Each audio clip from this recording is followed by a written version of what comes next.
Hi, my name is Ryan Lane, and welcome to my review channel. So for today's movie, I will be reviewing Plane, starring Gerard Butler and Mike Coulter, and directed by John Richet.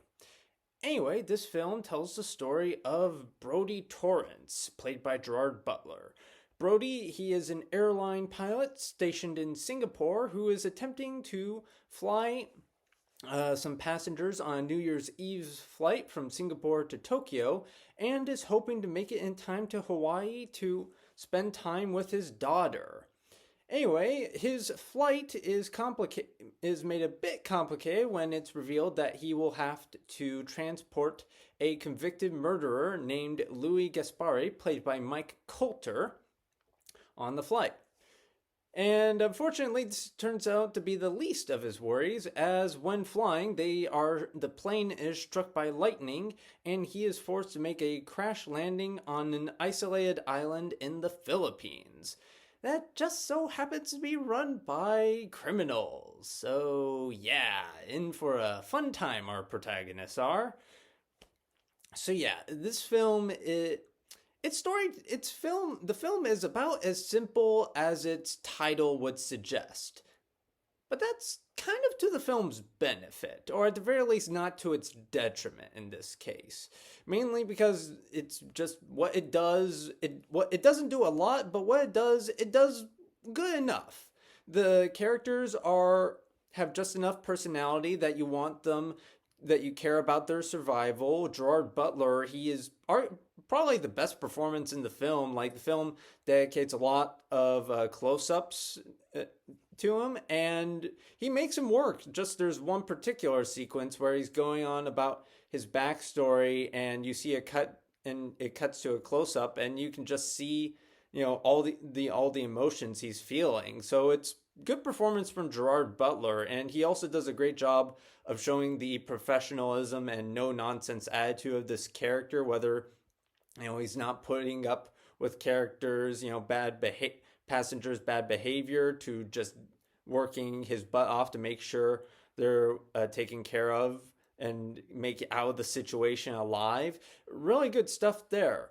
Also, Mike Coulter, he does a great job as a prisoner with a checkered history.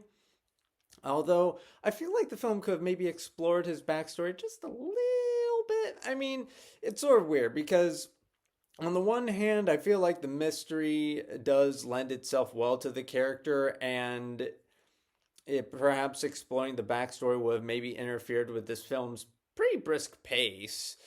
But otherwise, so yeah, maybe a little bit more exploration, but for what we got, like I said, good enough. The film also features some pretty fun action sequences. They're shot with handheld cameras, but they're understandable in the geography. You'll always know what's going on, who's where, and who's firing at who, and there's never an instance of, a la, say, Transformers, where you can't distinguish one gray blob of metal from another gray blob of metal. Every character is distinct in costume design, so that's good there. Although audiences may get a bit of a headache from the high definition frame rate, which, I don't know, I can kind of see what they were going for. It again, like I said, very simple storytelling, but I don't know, I didn't quite like it. Like, during more stationary sequences, it was fine, but during the action sequences, I found myself just getting a bit exhausted by it.